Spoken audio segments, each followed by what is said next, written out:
Hola observadores, hoy les presento una historia, verdadera o falsa, leyenda o certidumbre. Lo cierto es que no estamos solos en el universo.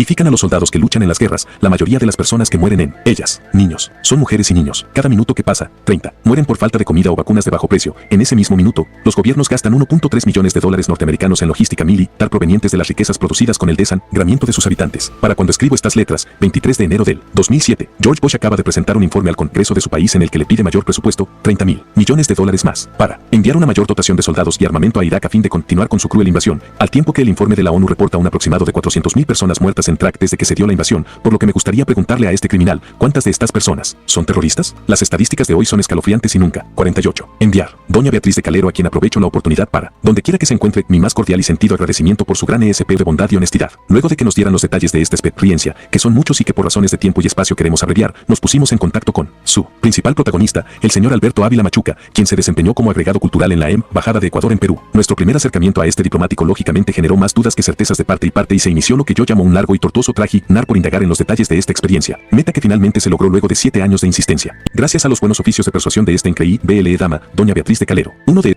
esos días, que yo llamo de iluminación, logramos acercarnos con doña Beatriz hasta la casa de don Alberto Ávila en las inmediaciones de los valles de la ciudad de Quito, en donde, en honor a la verdad, desde el primer momento fuimos atendidos de la manera más cortés posible, considerando las circunstancias, y luego de una larga entrevista sacamos en resumen lo siguiente. Debemos tomar en cuenta que para entonces la Embajada de Ecuador en Lima, Perú, era la que más atención y presupuesto recibía en el mundo, por parte de Cancillería, en comparación con las otras embajadas, debido al conflicto fronterizo que por muchos años. Buen día, entrado el mes de agosto del año 1969, se presenta en el Consulado de Ecuador en la ciudad de Lima, un ser de casi 2 metros de estatura, impecablemente vestido, con un perfume nunca antes percibido por persona alguna de los presentes y con un léxico y vocalización del lenguaje castellano sin acento alguno. Este personaje reflejaba una gran paz en su rostro y mucha personalidad, la que a decir de su interlocutor era como un talismán atractivo. Pide a la secretaria, señorita, entonces, hoy señora de Ceballos, Bajador, Fabiola Guerra, para hablar con el señor doctor Alfredo Luna Tobar, más quien finalmente lo recibe es el cónsul, señor Jorge Dávila González, que solicita al extraño visitante que le muestre su identificación, ante lo cual, este ser se presenta como el comandante Bangú. En ese momento, aparece en escena el diplomático, señor Alberto Ávila Machuca, quien le pregunta si es comandante del ejército, de la marina o de la aviación, a lo que Bangú responde señalando al mismo tiempo hacia el cielo: no, soy el comandante de esa nave, indicando hacia la nave que se sustentaba en el espacio aéreo sobre la sede de la embajada. Al verla, lógicamente los diplomáticos se quedaron atónitos. Una vez repuestos de su sorpresa, le hicieron pasar a él una oficina para interrogarlo, pues, una vez advertido, embajador Luna Tobar, por su propia soberbia no lo atendió, envanecido por ese poder que ostenta a alguien que nunca antes lo ha tenido y que cree que su cargo le va a durar toda la vida. 50. Es así como estos dos personajes de la diplomacia ecuatoriana, Ávila Machuca y Dávila González, sostuvieron, a partir de ese momento, varias reuniones en las que este ser extraterrestre los deslumbraba, no solamente con sus extraordinarios conocimientos en cualquier área de información que ellos le solicitaban, sino también con su franca modestia. Fueron muchos los temas que abordaron estos diplomáticos con el comandante Bangú, pero resaltaré solo algunos que incitan a la reflexión para los que todavía hoy, en pleno siglo XXT, se siguen preguntando por qué no bajan, siendo que para hoy ya estamos flotando en evidencia. Por ejemplo, Bangú les contó con detalles lo que iba a suceder en nuestro país en los próximos 20 años. Solamente esta información ya hubiera sido importante para que nuestras autoridades puedan revertir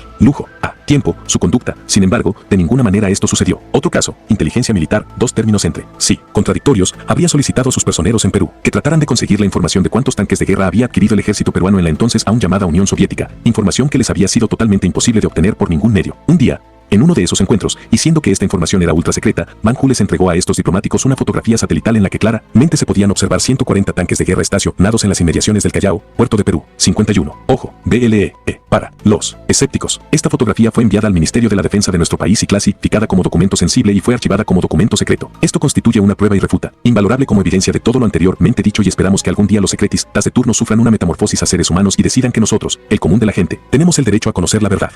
Bangú les habló de la telepatía, de la dermo-óptica, visión a través de la piel, de la clarividencia y de tantas otras facultades extrasensoriales que poseemos los habitantes de este planeta, pero que lastimosamente, por oscurantismo que rodea a los manipuladores del sistema en que vivimos, no se nos permite conocer y desarrollar desde los primeros años de nuestra infancia a través de los estudios escolares. Podríamos hablar mucho de todas estas creencias en contacto con estos seres. Sin embargo, para demostrar que de nada sirven estos acercamientos del cosmos, les contaré otro caso, perfectamente documentado, varios de mis videos de investigación, que conecta también con los diplomáticos ecuatorianos, ya que sorprendentemente Bangú les comentó, en el mes de enero de 1970, que en ese mismo año sucedería un desastre en la Cordillera Blanca y específicamente en la población de Yungay, hecho que fuera advertido varios años atrás a otra persona, pues estos seres le dieron la misma información a diferentes contactados separados entre sí por muchos kilómetros de distancia, sin que que ninguno de supiera de la existencia de los otros ellos. Y 52. Menos todavía de la precisión de la advertencia que a continuación detallamos. Yungay, dentro de mi trabajo de investigación en el campo del contacto con seres extraterrestres, existe una experiencia que me marcó desde que la conocí. Debido al escepticismo y rudeza con que trata su experiencia este personaje, un ingeniero eléctrico que viene de Yugoslavia, Perú, contratado por la empresa Graña y Montero como jefe de operaciones a inicios de la década de los 60 para administrar la central hidroeléctrica de Huallanca, que se encuentra ubicada frente a la unión de los ríos Anta y Quitarazá en el Cañón del Pato, varios cientos de kilómetros al norte de la ciudad de Lima y perteneciente al departamento de Ancas. Luego de una larga historia y nuevamente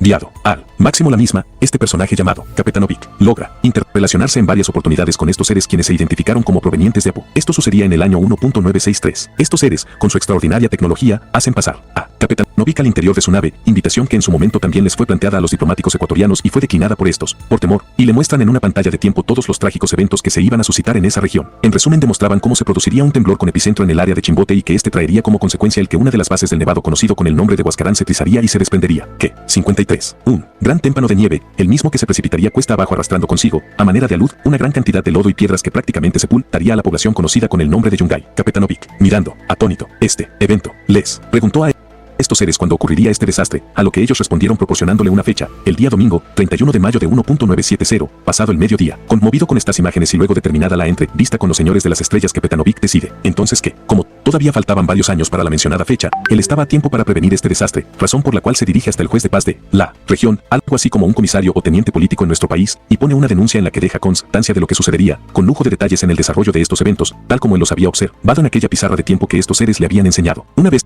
terminada de redactar su denuncia, el juez de paz le pregunta que cómo así él podía tener una información con casi 7 años de anticipación sobre algo que sucedería en el futuro, a lo que Kapetanovic honestamente responde que se la dieron unos seres extraterrestres, lo cual ocasionó risas en el juez de paz y lógicamente la denuncia fue llevada a la burla. Sin embargo, quedó impresa con su propio puño y letra, documento que algún día lo lograré registrar en video. El tiempo pasó y los eventos se sucedieron exactamente como habían quedado redactados en 1963 en la 54. Denuncia presentada por Vilado Kapetanovic. Murieron 55.000 personas, incluyendo a la madre de quien en los primeros años del 2000 fuera presidente del Perú, señor Toledo. Aquí queda entonces evidenciada una vez más la dureza de corazón y de razonamiento del ser humano frente a las acciones que le inducen a revertir su conducta, a lo que se niega rotundamente, buscando para su justificación un refugio en la ignorancia y la inconsciencia. Este extracto fue sacado de la publicación del 2010 Jaime Rodríguez Diplomacia Extraterrestre, impreso en Ecuador por Imprenta en Cal Diseño Gráfico, Juan Carlos Carrera edición, Alicia Evia Arango del portal web navegantesdelcosmos.ec.